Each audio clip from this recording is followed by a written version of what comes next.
welcome to the Your Parenting Mojo podcast. Have you ever felt triggered by what's happening in the world? There are wars going on, elections where people get voted into power who are elected on the promise of persecuting other people for their beliefs or their way of life or their gender or sexuality or race. There are thousands of people in our own communities who don't have a home to sleep in tonight. Perhaps 150 million around the world who don't either, and more than 1.5 billion more around the world who have inadequate housing. Climate change is affecting our weather systems, so we're experiencing more severe weather and wildfires than in human history, which are further reducing access to housing, food, and water. There are court decisions that take away rights that lead to women getting inadequate health care because doctors are afraid that providing them with adequate care might mean that they get sued or put in jail. And there are always the people who talk about these kinds of events in inflammatory language. Sometimes we're even related to those people, and we have to share a holiday table with them as they talk at length about their ideas that we see as harmful to us, to people in our families, and to people in our society who aren't protected by our laws and practices. After each of these things happen, parents in my community often come in weariness and exhaustion and say, I'm really rattled by what's going on in the world. It's close enough to me in some way that it affects me. I'm worried about the potential for long-range bombs, or I'm angry about the persecution of people in my state or my community, or even myself. I feel powerless that I can't do more, and I'm overwhelmed, and now I'm snapping at my kids. And of course, they aren't alone in this, and if you're having these reactions too, then you're not alone either. But what should we do about it? It seems like these events come one after the other, although to some extent I think it's a reflection of my and our privilege that things seem worse over the last few years than they have in the past. It might seem like things like Mitch McConnell's blocking of the Democratic agenda, Donald Trump's election, his placement of 3 highly conservative Supreme Court justices, and the folks who are convinced that Trump won the 2020 election and who are committing violence related to that is an indication that things are now falling apart. But things haven't been great for a lot of folks for a very long time. It's just that now things are so bad that even relatively privileged white people like me can no longer say, yeah, it's bad, and then go on about our lives. In this episode, we're going to discuss what's happening when we feel triggered by current events, especially when that spills over into our lives with our children, and we find that we're so consumed by worrying about what's going on out in the world that we don't have any energy or patience left for them. So we'll start by taking a closer look into the research behind that curve that shows that we benefit from moderate levels of stress and see whether that's really true. And we'll look at some practical tools we can use to manage our triggered feelings more effectively, as well as to actually effect the change that we want to see in the world. And this will help us not only to respond to our children from a place that's aligned with our values, but other members in our family as well, both our spouses and our extended families too. So what's really happening when we feel triggered by something that's going on in the world? To some extent, this is contributing to our overall level of stress. You might have seen Yerkes-Dodson law with its inverted U shape, which shows on the left side that when we face a low amount of stress, our performance is low as well. Our performance increases as stress increases until we reach a moderate amount of stress, and then begins to decrease back to baseline as stress continues to rise. What you may not know is the Yerkes-Dodson law isn't really a law at all. Yerkes and Dodson were animal behaviorists at Harvard University who were looking at the speed that mice could learn to tell the difference between a white and black box under varying light levels in relation to the levels of electric shocks they received when they chose the wrong box. The researchers varied the strength of the shocks and measured the speed of learning and found that learning happened faster under the threat of moderate shocks rather than mild or extreme shocks under low light, although this relationship was linear when lighting was good. The higher the shock, the faster the mouse learned. Yerkes and Dodson repeated the experiment using chicks and kittens. The chicks consistently learned faster when they received stronger shocks, although the relationship collapsed when the kittens did the task in very low light and failed out. So overall, there were a bunch of different relationships between shocking animals and how fast they learned to tell the difference between black and white boxes. Yerkes and Dodson published their paper in 1908, and it was only cited 10 times in the next 50 years, until behaviorism was suddenly all the rage, and famed personality theorist Hans Eysenck suggested in 1955 that the relationship between stress and performance that's based on the performance of 40 mice, 86 Plymouth Rock chicks, and 18 kittens would hold true for the relationship between anxiety and task performance in humans. One of Eysenk's doctoral students named Broadhurst made 3 key updates to the way these ideas were communicated. He was the first to draw the inverted U-shaped curve, which was significant because up to that time, the y-axis on the graph in Yerkes and Dodson's paper usually showed the number of trials needed to learn a task, which varied from 50 to 260. In this rendition, a point high on the axis means slower learning, but by inverting the curve, Broadhurst made it possible to see stress as a positive thing, with more stress resulting in faster learning at the intermediate point. Secondly, the inverted U-shaped graph that Broadhurst drew doesn't describe the result of experiments to test how stress affects performance.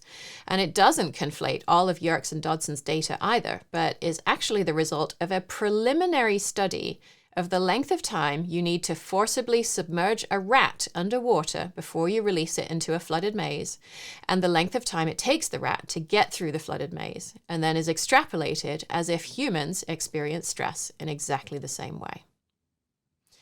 Broadhurst also described the law as a law, which Yerkes and Dodson never did. Said that it was comparable with the experience of workers who report the same relationship between stress and performance, but only cited Yerkes and Dodson's original paper in support of that fact, which never said anything about the experience of workers.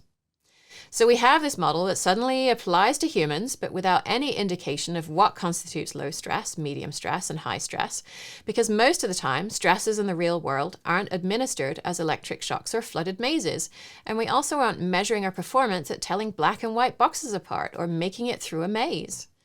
And now it has this beautifully simple inverse U-shaped curve to describe it, which shows moderate stress as a positive thing, and which looks remarkably similar to the bell curves of intelligence quotients and body weight and other things we like to measure about people's brains and bodies, so we can have the illusion that we understand ourselves scientifically.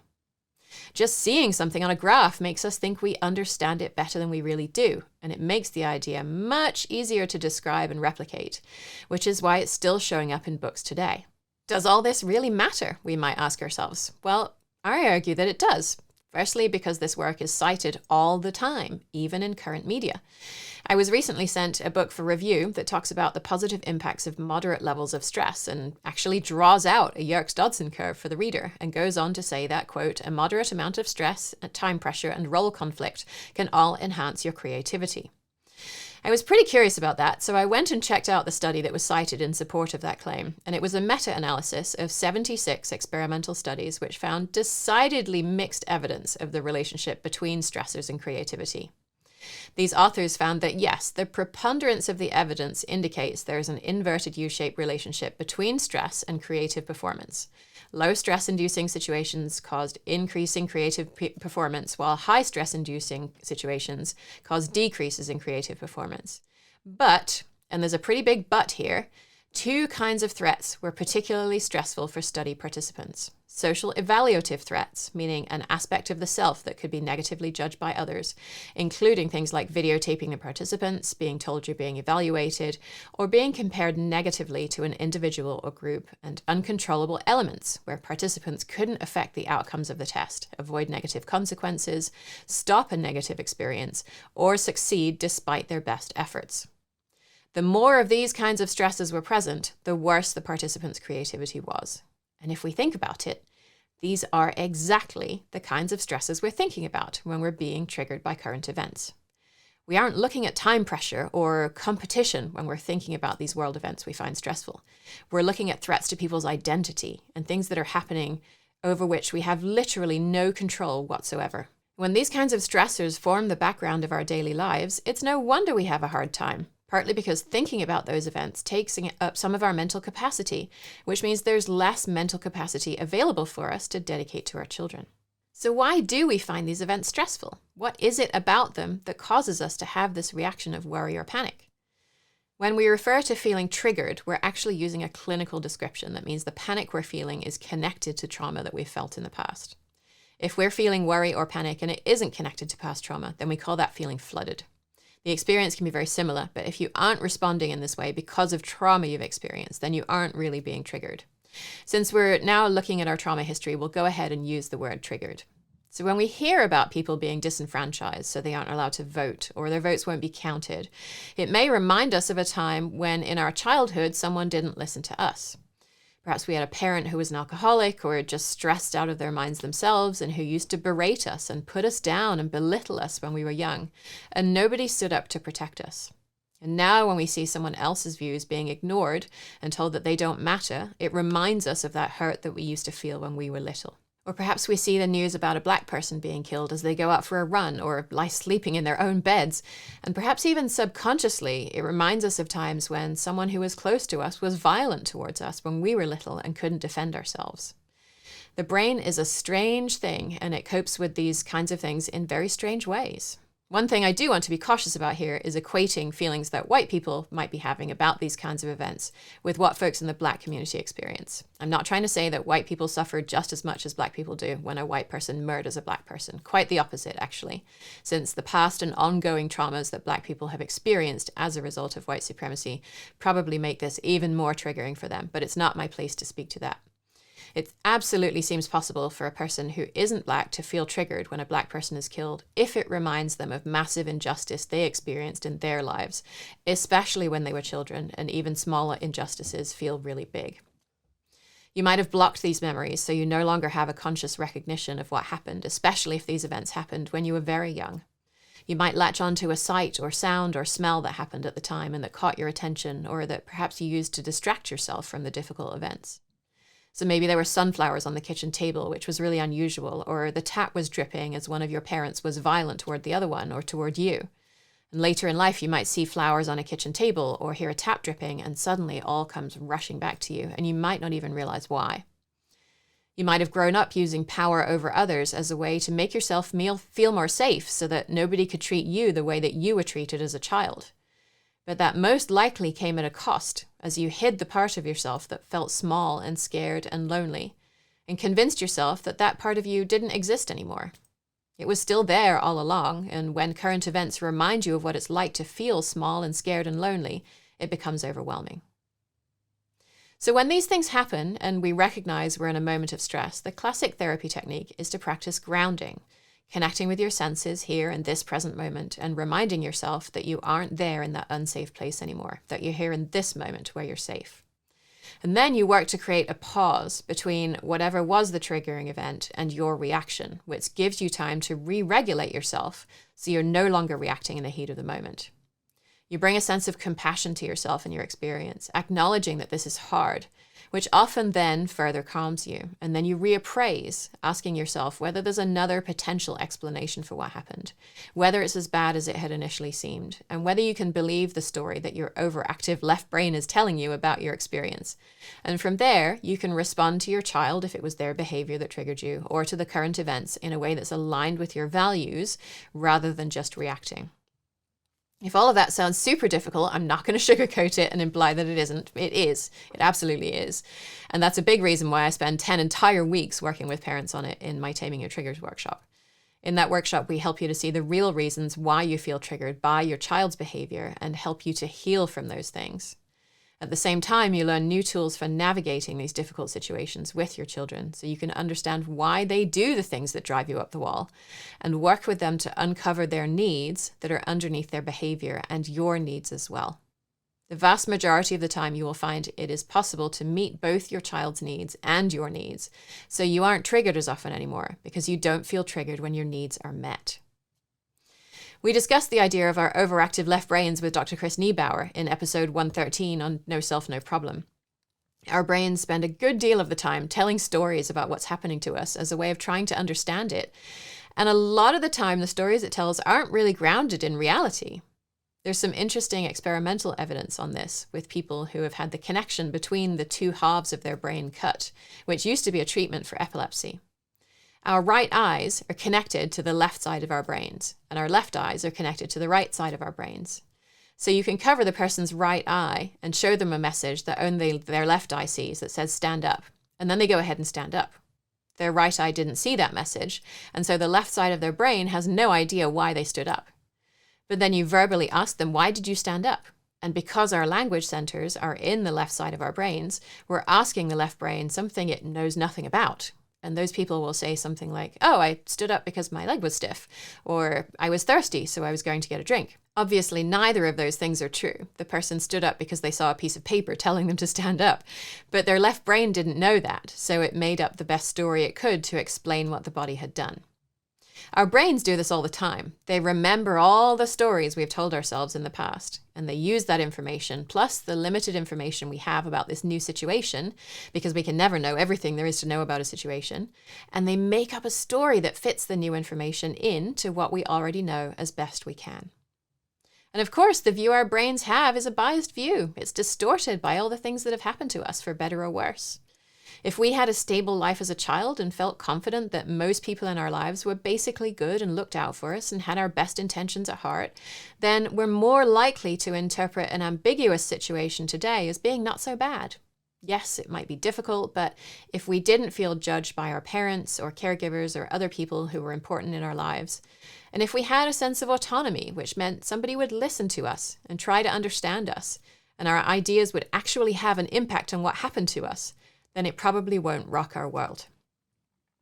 But if we did feel judged by our parent or caregiver or by society more broadly, if we're talking about something like racism, or if we didn't have the experience of being listened to and being able to make decisions that affect our lives, like, for example, if we had traditional parents who believed that they are the ones who should be in charge and make all the decisions about what we were allowed to do and how we're allowed to express our thoughts and feelings, and even whether we're allowed to express our thoughts and feelings, then it's not so surprising that suddenly being in a position where something about our thoughts, beliefs, feelings, and identity is threatened, and we lack a sense of control over the event that's happening now, then of course we're going to feel triggered. Our left brains are busy trying to make sense of the information about the new threat, and because it's trying to fit that in with all the other stories it has made up over the years to help us cope with the ways our parents treated us, it perceives this new threat to be ding, ding, ding, really big deal. So then our task is to remind ourselves that we're here now, we're safe, by grounding ourselves in this present moment, and that we don't need to react in the same way that we would have reacted when we were threatened as a child. But one thing that all the books and blog posts and other resources I've seen on this topic doesn't address is, what happens if the current threat isn't just reminding us of a long past threat, but it's actually threatening to us or someone we love today? What happens if we're transgender, or we have a child who's transgender, and our government rolls back protections for transgender people, which emboldens people who think that transgender people are wrong in some way? What happens if we're Indigenous, and over 80% of Indigenous men and women have experienced some form of violence in their lives, with more than half of Indigenous women having experienced sexual violence, the majority of which was perpetrated by someone who was not Indigenous? Which means that a threat is not just some remote idea that we can remind ourselves isn't relevant to our lives anymore, but which may still be a clear and present danger. And what if we're Black and we see that Black people can't go to the corner shop or go for a run or even sleep in their own beds without being killed? How are we supposed to ground with that? None of the resources I've seen anywhere have an answer for that. The classic answer is acceptance. We can't know what will happen to us. None of us can. We can't know if we're going to be in an accident on the way to the grocery store today, or if we're going to get diagnosed with an incurable disease next week. I've often thought about people living in Afghanistan, which the US has bombed for years using drones. So there's no indicator something's about to happen, and I've wondered what it's like to live for years with the idea that you could literally be obliterated off the face of the earth as you were shopping at the market or cooking dinner or putting your kids to bed with no idea it was coming. I'd be shocked if hundreds of thousands of people in that country aren't living with massive trauma associated with having their identity profiled and attacked, and having zero control or even more than a second or two's notice that death would be on the way. Here at home, we try to make ourselves feel more secure in a couple of different ways. Firstly, by hoarding money, because we don't have the relationships to know there'll be someone around to take care of us if something bad happens to us. So we have to replace those relationships with paid services. If we have money, then hopefully we can pay for someone to take care of us when we need it. If we have money, we can escape from places where services aren't provided anymore to places where they are. And secondly, we see the absence of control we have over this new circumstance, and we try to reassure ourselves that we are okay, that we have a sense of control over our lives. Our attention is already spread thin, and because some of it is taken up by worrying about whatever is the big threat here today, so it's very difficult for us to be fully here in the present moment. It can be difficult enough to deal with our child's feelings when we're fully present and capable. So once you shave 50% of your capacity to do that off the top, everything gets a lot harder. So maybe your child is jumping on the couch for the 10th time today and you've asked them to stop doing it 9 times already. And normally you could ask them to stop for the 10th time and maybe even try to redirect them to running around outside. But when 50% of your attention's somewhere else, all of a sudden it's pretty difficult to remember what your values are and what tools you have to respond to your child in a way that's aligned with your values. All you care about is getting them to stop jumping on the couch so you can think and get a moment of peace and try to find the sense of calm that you're so desperately trying to find. So you snap at them or yell at them or maybe even spank them. You know this isn't how you want to react to your child and that your child is hurt and upset and you feel guilt and maybe even shame over how you handled it, which just compounds the hurt you're feeling and makes it even more difficult to talk with anyone else about it. So we're trying to do our grounding and we're trying to do our reappraisal that may help settle us for a bit, but it doesn't do much to change the circumstances on the ground. The way we're told to bring about the change we want to see is to vote. We're supposed to vote for candidates who share our beliefs that they will bring about the change we want to see. But how can that be the answer when I live in California where 39 million people elect 2 senators and where not quite 600,000 people in Wyoming also get to elect 2 senators, each of whom gets 1 vote in the Senate?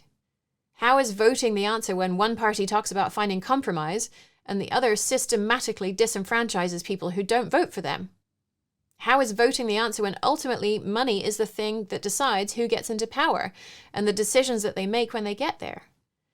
Senator Joe Manchin can single-handedly decide whether this entire country is going to at least try to address climate change so millions more people don't die in wildfires and flooding and because of hunger, or whether he's going to let the millions of dollars he's accepted from political action committees funded by the fossil fuel industry, as well as the few $1,000,000 he holds in a coal brokerage business, determine how he votes.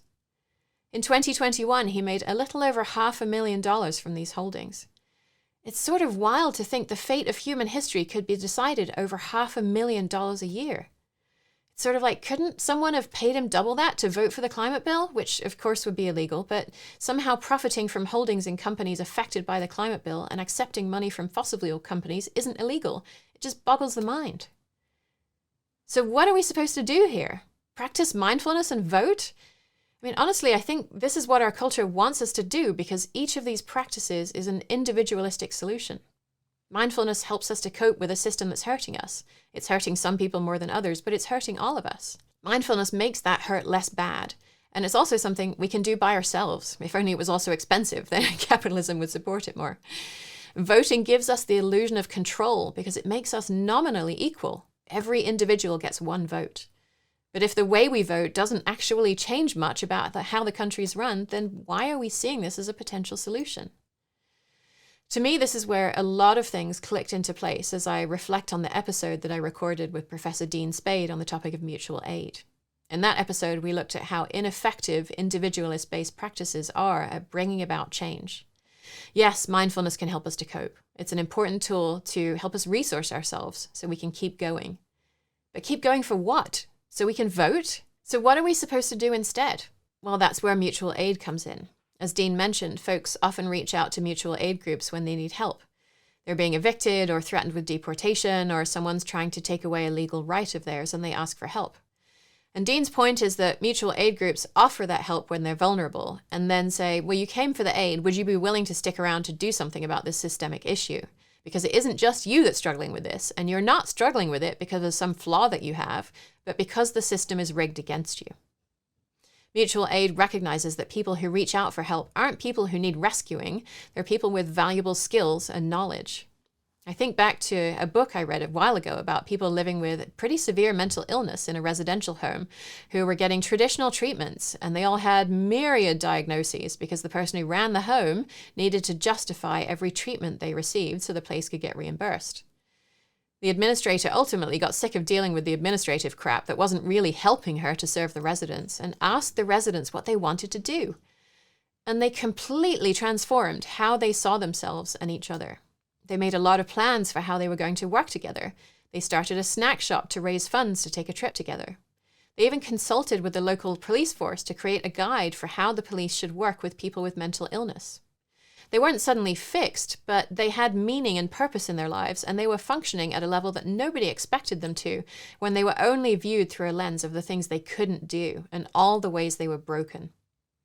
If we put it back into the terms of our stresses, not only was their identity not being threatened anymore by the diagnosis and the quote-unquote treatment plans, but they were rebuilding their identity as people who have value regardless of, and perhaps even because of, their mental illness.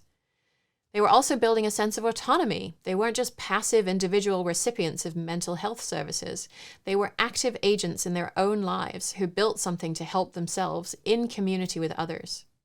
I don't think it was all smooth sailing by any means, but they were making a lot of progress. It was an amazing story to read. When we think about how this applies to our own lives, if we're passive individual recipients of services, including mental health services, while in public people are verbally attacking our identity and even physically attacking people who share our identity, and we're waiting to vote to exercise our agency, then it's no wonder we feel stressed, because our identity and our agency are both being continually threatened. So what can we do about it? Well, we can start by reaching out for help and then work together with others to bring about the changes we want to see, possibly through political action if that's appropriate. I've been part of an unschooling community for over a year now that's heading in this direction. It was formerly a more structured environment and is now shifting into being more of a co-op that's co-led by parents and teachers. We're figuring out the process of how to make decisions together, which is hard because the model we all grew up with is the top-down one where we're told what to do. In that model, which is used in the school system, we might dislike something that's being done, like a homework policy or a behavior management system that's being used in the classroom. And if that happens, we can fight against it, but ultimately, we never really expect to change very much about the system as a whole. I think in a command and control structure, there's always inherently some element of us versus them. There are the people who create and implement the policies, and the people those policies affect. And it's very difficult to be truly equals and be on a team with people from both sides of that divide. In what we're building, we're creating the system as we go. And in the way we create it, we're either upholding systems of oppression or we're dismantling them. We get to make that choice every time we interact with each other because we're the ones who are deciding what the system should be. And it's not easy. In some ways, it would be much easier to just have someone to tell us what to do because that's the way things have been for all of our lives. Instead, we get to decide how we want to be together and what values are important to us and how we will live those values each day. Here, there's nobody to fight against because we're all with each other. If we don't like how something is done, we have a responsibility to name that and see if others feel the same and then change it. If we want our program to center on BIPOC children's needs, then we need to be the ones who define what that looks like in collaboration with the children, and then hold ourselves accountable to living by that value.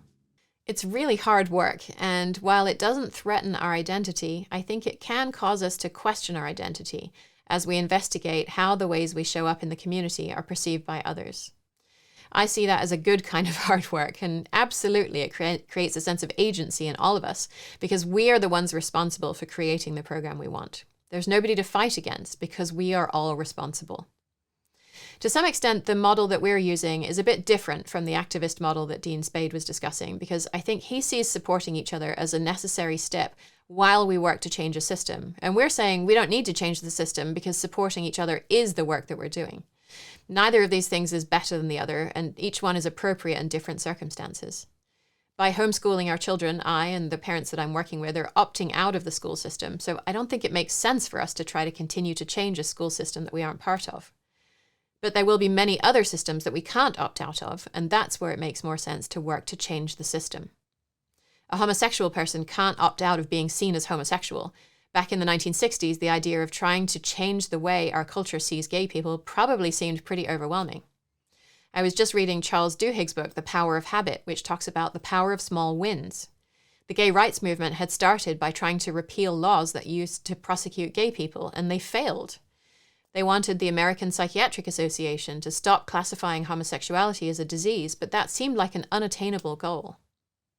But in the early 1970s, the American Library Association's Task Force on Gay Liberation decided to focus on a pretty small goal, convincing the Library of Congress to reclassify books about the gay liberation movement so they no longer fell under HQ 71-471, which was named Abnormal Sexual Relations, Including Sexual Crimes.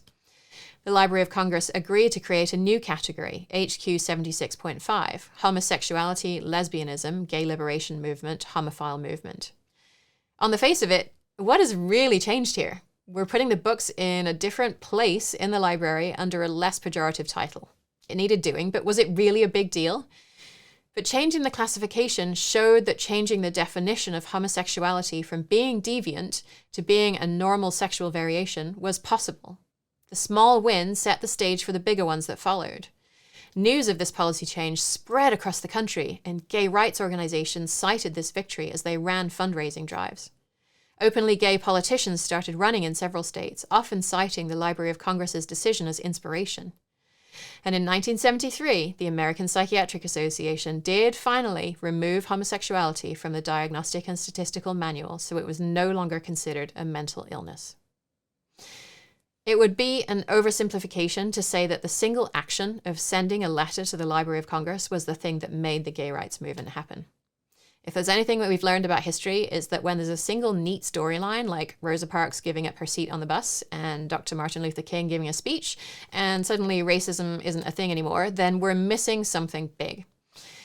We can look back and draw the neat story through the actions in a straight line, but that misses all the other small wins that other people were working on as well.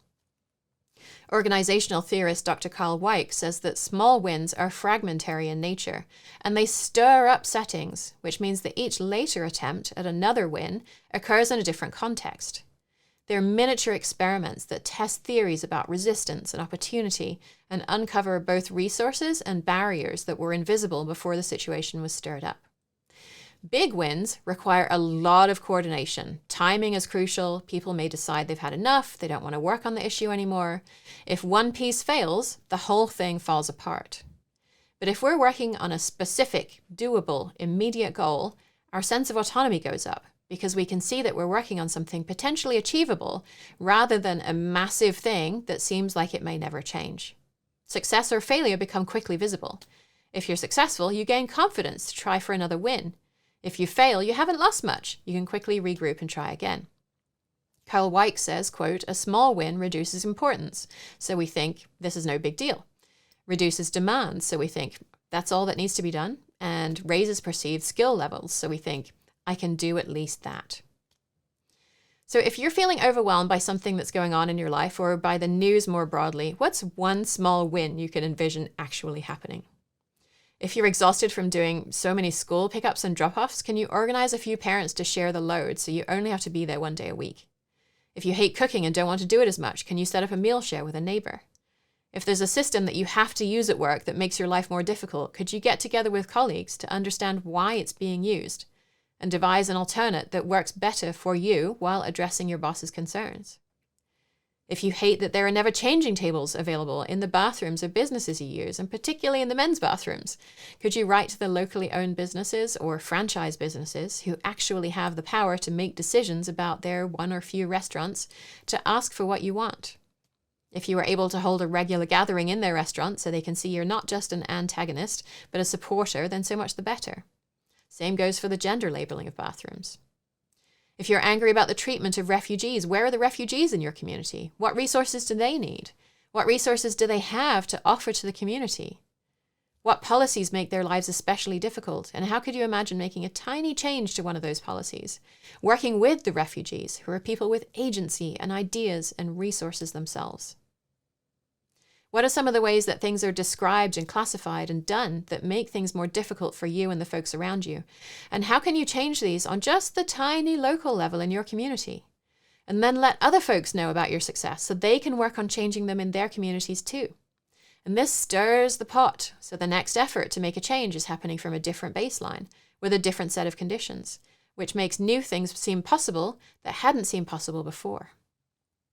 As we go through this process, our identities are reconfirmed and our sense of agency is expanded.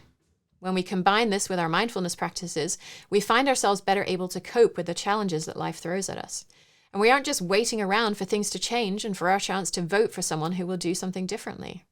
We're also taking action to actually change things that really affect us, which changes our circumstances as well as our view of ourselves and what we're capable of. And it turns out that doing this work in community is critical.